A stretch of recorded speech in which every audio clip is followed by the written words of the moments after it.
కృప నాకు చాలయ్యా,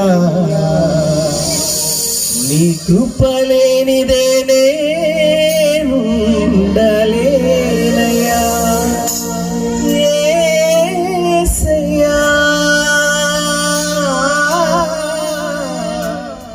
నీ కృప నాకు చాలయ్యా, నీ కృప లేనిదే నే బ్రతుకలేనయ్యా. అందరూ కూడా కళ్ళు మూసుకుని చప్పట్లు కొడుతూ దేవుని మహిమపరుచుకుంటూ స్తుతిద్దాం.